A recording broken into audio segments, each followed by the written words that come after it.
On va démarrer. Vous m'entendez bien, c'est bon, super. Bonjour à tous, merci d'être présents pour la présentation de notre baromètre annuel. Vous l'aurez compris et remarqué, je ne m'appelle pas Roméo Juge. Roméo est absent, il est souffrant aujourd'hui, donc il ne peut pas être avec nous. Mais je vais faire de mon mieux pour le remplacer. Je m'appelle Marie Manac, je suis directrice adjointe de l'Observatoire de l'immobilier durable. L'OID, c'est une association qui regroupe 150 membres de la filière immobilière. On produit des études et des outils à destination de la filière sur les thématiques de l'énergie, du carbone, de la biodiversité, de l'adaptation, de l'eau. Et une de nos études phares et de nos études historiques, c'est le baromètre de la performance énergétique et environnementale des bâtiments qu'on va donc vous présenter aujourd'hui. Le baromètre, donc là aujourd'hui, on en est à sa 14e édition. C'est une étude qui nous porte beaucoup, qui compte beaucoup pour nous. Donc on est vraiment ravis de pouvoir continuer à la faire vivre et que vous soyez présents aujourd'hui pour en écouter les principales tendances. Aujourd'hui, je vais revenir sur quelques éléments liés à cette étude, sachant qu'elle a été parue en décembre, donc vous pouvez d'ores et déjà aller la consulter. On va d'abord revenir sur un peu le périmètre de l'étude et quelques éléments méthodologiques, notamment au regard de la donnée, de l'accès à la donnée et à la qualité de la donnée, qui est un sujet qui est important pour l'ensemble de la filière. Et on reviendra ensuite sur les principaux résultats, quelques tendances générales, des nouveaux indicateurs et la trajectoire du parc tertiaire, notamment au regard du décret tertiaire et de la règle, et du CREM.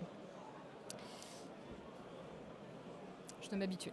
Voilà, donc je disais, on en est à la 14e édition. L'objectif, c'est vraiment de dresser un état des lieux de la performance réelle du parc. On s'appuie sur des données réelles que nous transmettent les contributeurs. Donc ça va être des propriétaires, des gestionnaires d'actifs, également quelques grands utilisateurs.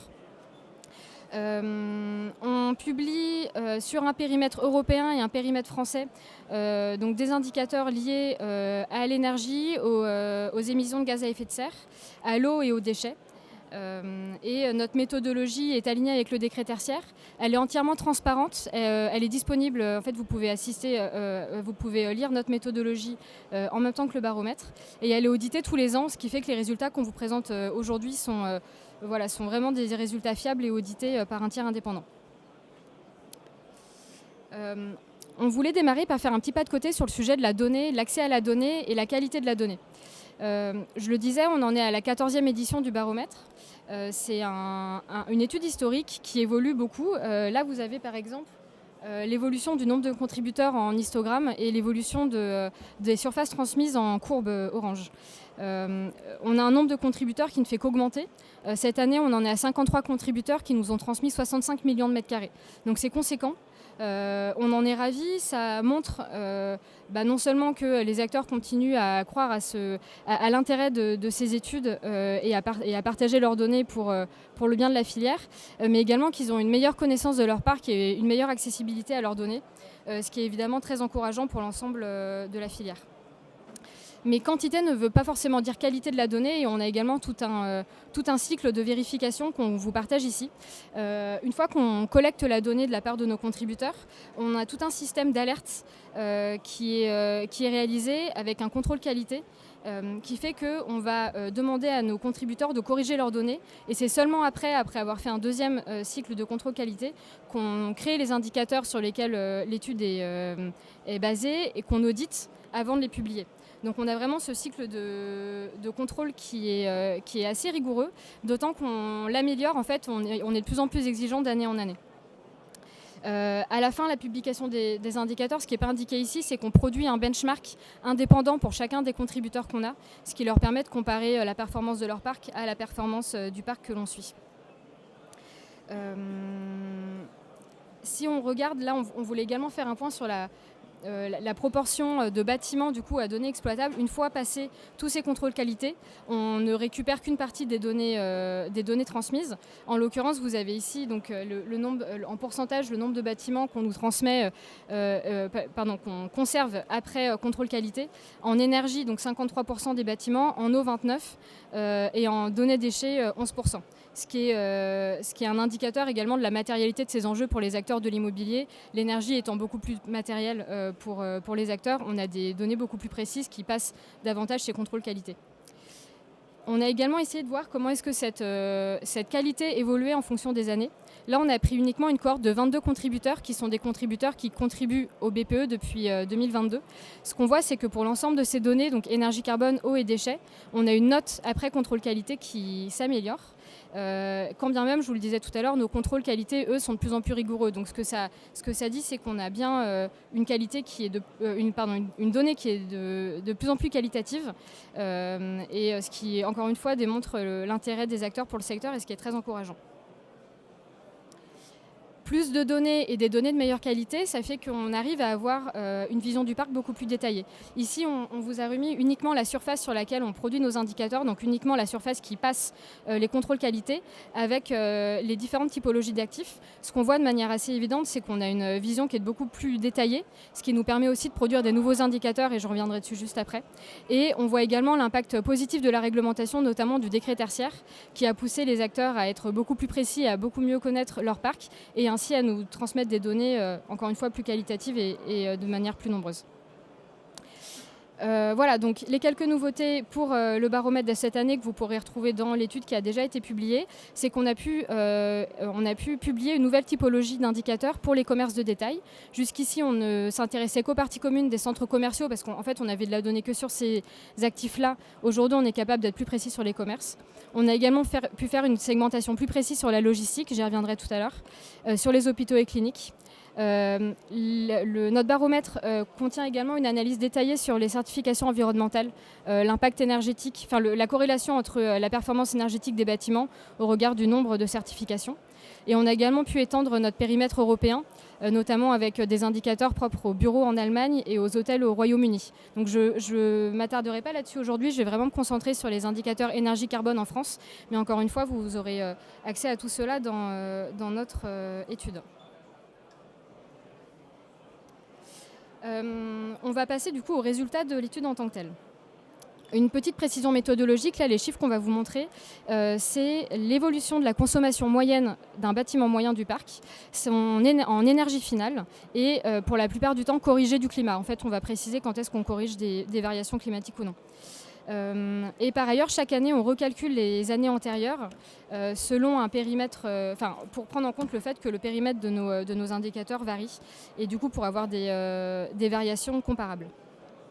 Ce qu'on observe ici, c'est qu'après la reprise d'activité post-Covid, où quasiment tous les indicateurs avaient augmenté, en 2023, on était plus confiant. Pour ceux qui nous avaient suivis l'année dernière, on faisait le constat que toutes les typologies avaient diminué de manière assez drastique leur consommation d'énergie. C'était à notre sens lié principalement à l'augmentation du prix de l'énergie et aux différents plans sobriété qui ont été mis en place. De fait, toutes les consommations d'énergie avaient diminué. Cette année, le bilan est beaucoup plus mitigé. Alors certes, les consommations d'énergie continuent à baisser pour la plupart des typologies, mais de manière beaucoup moins forte. On reviendra tout à l'heure sur les bureaux, c'est assez flagrant. Et notamment pour le résidentiel et la logistique, on a carrément une tendance qui s'inverse, donc avec une consommation énergétique qui augmente. Voilà, donc ça c'est quelques résultats clés. Vous avez également les évolutions qui sont présentées à droite de la slide. Encore une fois, l'étude rentre plus dans le détail pour chacune des typologies. Et là, je vais en présenter quelques-unes avec quelques conclusions clés. La première, c'est vis-à-vis de la typologie logistique qu'on suit que depuis 2 ans, grâce à des contributeurs qui nous transmettent leurs données sur ce type d'actifs, sans quoi on n'aurait pas ce genre d'indicateur. Ici, donc en orange, vous avez l'évolution de la courbe, vous avez la courbe d'évolution de l'énergie finale. En 2024, on est remonté quasiment à des niveaux liés à 2022. Donc là, on a une tendance qui est encore trop faible. Enfin, voilà, sur 3 ans, c'est trop faible pour nous pour pouvoir dessiner une vraie tendance de fond. Néanmoins, ce qu'on voit, c'est que cette tendance à l'augmentation entre 2023 et 2024, ça suit 2 autres indicateurs liés à l'activité économique du commerce, que sont l'indicateur de transport routier de marchandises et le volume de vente dans les commerces physiques et en ligne. Ce qui fait que voilà, nous, ce qu'on se dit, c'est qu'avec ces deux indicateurs qui augmentent, ce n'est pas étonnant de voir une activité accrue dans les entrepôts. Et donc, c'est-à-dire que c'est peut-être un facteur conjoncturel qui expliquerait l'augmentation de cette consommation d'énergie. Ce qu'on voit également, c'est qu'il y a une dispersion très élevée. La zone orange clair, c'est l'écart interquartile. C'est dans cette zone-là que se situent 50% des actifs qu'on étudie. Plus cette zone est élevée, plus les usages sont hétérogènes et plus ça peut faire état d'usages différents. Cette année, pour la première fois, On a pu distinguer les indicateurs selon 3 grandes typologies, donc les actifs stockage en froid, en stockage chauffé ou en stockage non chauffé. De manière pas très étonnante, les actifs qui font du stockage en froid consomment beaucoup plus que les actifs en stockage non chauffé. On voit également que l'écart interquartile est plus élevé, ce qui nous indique qu'il y a une hétérogénéité des usages et peut-être davantage de moyens de diminution de ces consommations d'énergie qui pourraient être mises en place à l'avenir. À l'autre bout de la chaîne commerciale, on a les commerces. Je le disais tout à l'heure, on a pu créer un nouvel indicateur, celle des commerces de détail, avec d'un côté les commerces alimentaires et de l'autre les commerces non alimentaires qui vont regrouper l'habillement, le bricolage, l'équipement de maison, etc. Là aussi, de manière pas très étonnante, on a le commerce alimentaire qui consomme et qui émet en gaz à effet de serre près de 3 fois plus que les commerces non alimentaires, ce qui n'est pas étonnant au regard des équipements très énergivores qui contiennent notamment en production de froid. Mais néanmoins, on a une diminution de la consommation énergétique qui est semblable dans les deux typologies et qui est du coup assez encourageante pour la suite. Donc ça, c'était une certaine typologie. On voulait revenir également sur la typologie des hôtels, notamment parce que ça nous permet d'illustrer un élément important et intéressant qui est l'importance du choix de l'indicateur. Dans l'hôtellerie, on a une segmentation qui est toute trouvée, qui est simple à suivre, c'est celle du nombre d'étoiles d'un hôtel, de l'hôtellerie, qui nous donne une bonne indication de la diversité et du nombre de services rendus aux clients de l'hôtel. Ce qui est assez étonnant quand on regarde donc les consommations d'énergie en kilowattheure par mètre carré, l'intensité énergétique, c'est qu'un hôtel économique va plus consommer qu'un hôtel moyen de gamme et pas beaucoup moins qu'un hôtel haut de gamme. Ce qui est assez étonnant au regard de ce qu'on sait de l'usage des hôtels, mais du coup ce qui est aussi assez compréhensible au regard de l'intensité d'usage des hôtels plus économiques. Donc dans ce cas-là, un indicateur qui est plus pertinent à regarder, c'est l'intensité énergétique, mais non plus au mètre carré à la chambre. Quand on fait cet exercice, les résultats racontent une histoire très différente. On a les hôtels haut de gamme qui consomment plus de 3 fois plus que les hôtels économiques. Et par ailleurs, on voit que l'écart interquartile, je vais réussir à le dire, je le dis beaucoup en plus, des hôtels haut de gamme est beaucoup plus élevé que pour les hôtels économiques, ce qui montre là aussi une diversité d'usage plus importante, mais aussi des moyens de mise en œuvre pour réduire les consommations énergétiques qui sont beaucoup plus importantes. Par ailleurs, quand on pousse l'exercice et qu'on regarde l'évolution des consommations, en réalité, la baisse liée au secteur hôtelier a été portée quasiment intégralement par les hôtels économiques. Donc, quand bien même ils n'avaient assez peu de marge de manœuvre pour diminuer leur consommation énergétique, c'est eux qui ont porté cette diminution de consommation. Là où l'hôtellerie haut de gamme, au contraire, a augmenté ses consommations. Donc nous, à l'OID, on ne regarde que les chiffres, donc on n'est pas capable de vous dire le pourquoi du comment de manière très précise. C'est peut-être lié à une fréquentation plus importante dans les hôtels haut de gamme sur l'année écoulée. Néanmoins, ce qu'on voit, c'est qu'il y a encore du travail à faire et du chemin, notamment pour les hôtels haut de gamme, sur la question de l'efficacité énergétique. On va passer à la dernière typologie étudiée, qui est celle des bureaux. Les bureaux, de fait, c'est la typologie qu'on suit de manière historique à l'OID. C'était même la raison d'être de l'OID à sa création. Attendez, je retrouve juste mes notes, je vais y arriver. Voilà. Excusez-moi. De fait, on a un historique qui est assez important. Ici, ce qu'on vous montre, c'est l'évolution de la consommation d'énergie finale, toujours, cette fois réelle, donc en bleu clair, et corrigée des variations climatiques en noir, avec toujours l'écart interquartile qui est indiqué. Là, ce qu'on voit, c'est plusieurs choses. Je parlais tout à l'heure du rebond en 2022 après la reprise post-Covid.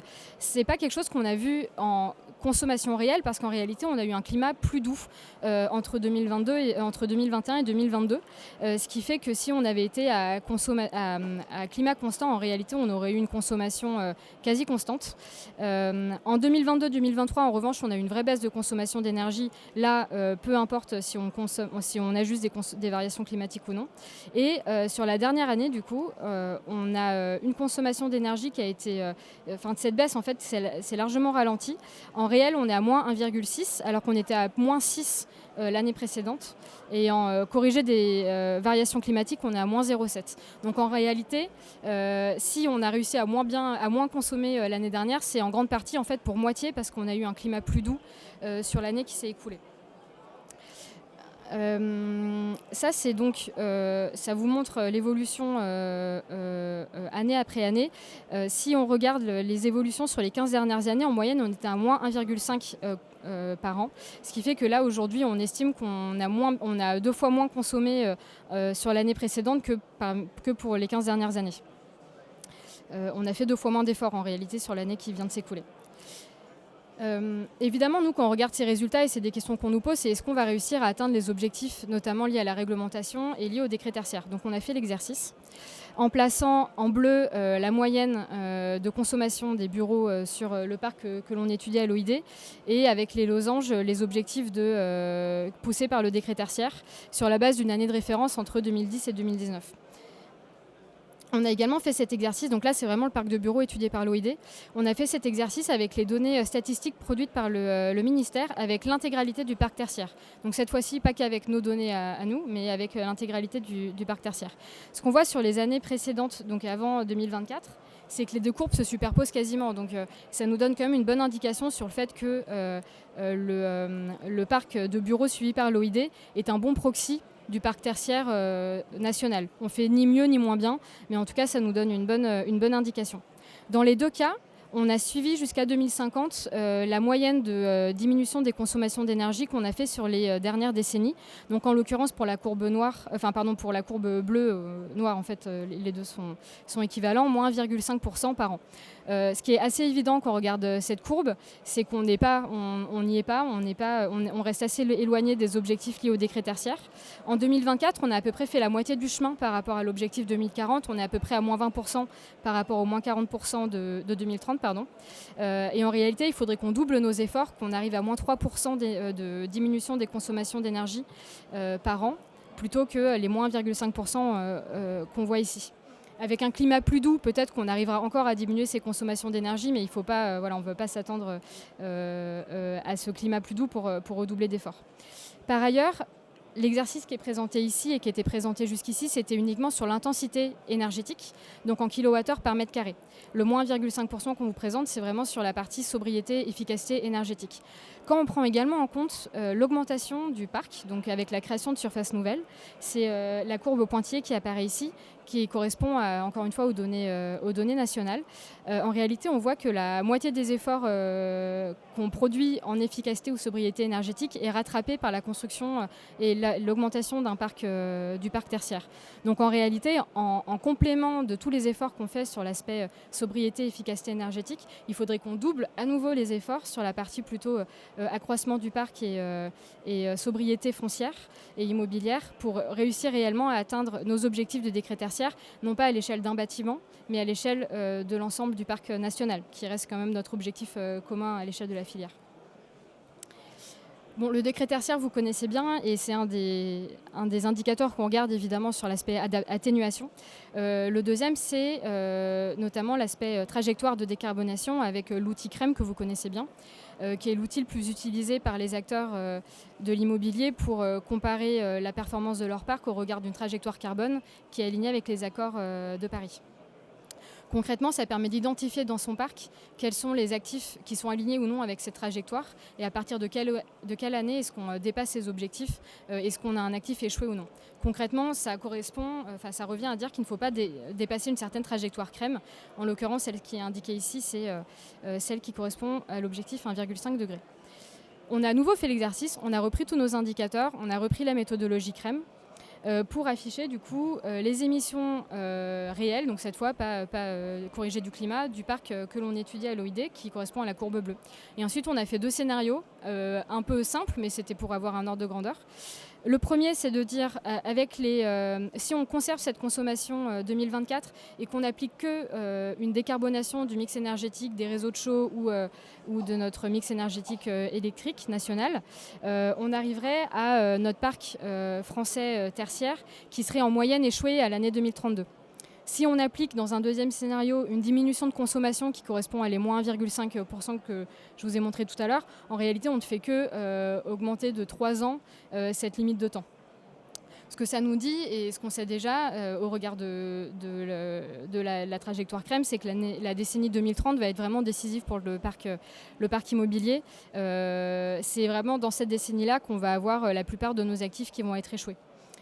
Une autre manière de voir ça, c'est de regarder le pourcentage du parc, la proportion du parc en pourcentage de surface qui est alignée ou non avec la trajectoire CRREM. L'exercice ici, il est très simple, il est certainement imparfait et on aura l'occasion de le travailler dans les années à venir. On a regardé uniquement la consommation 2024, donc c'est vraiment la consommation aujourd'hui. Aujourd'hui, on a 94% de notre parc qui est aligné avec la trajectoire CRREM, ce qui est évidemment très bien. Il y a énormément d'efforts qui sont faits, encore une fois, sur les sujets énergétiques, sobriété. Mais la trajectoire CRREM, elle est très pentue sur cette décennie 2030, ce qui fait qu'à horizon 2040, en réalité, on n'a plus que 4% de notre parc à consommation actuelle qui passerait, en fait, se couperait du trajectoire CRREM. Ce qui est loin d'être satisfaisant.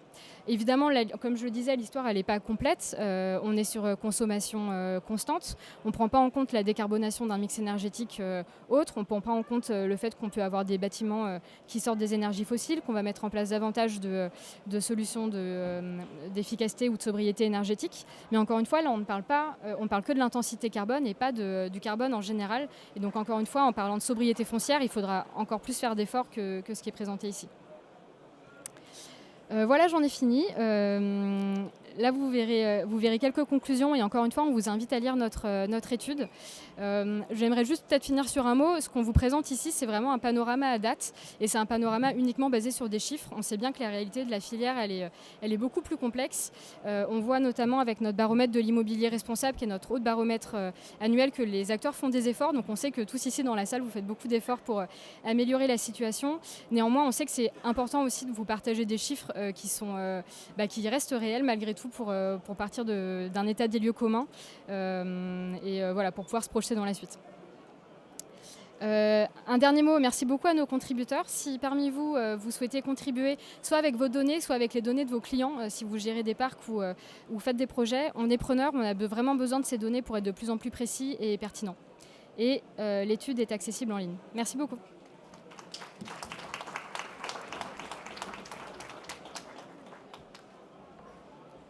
Je crois qu'on a le temps pour quelques questions. Je vais juste mettre mes écouteurs si jamais quelqu'un en a.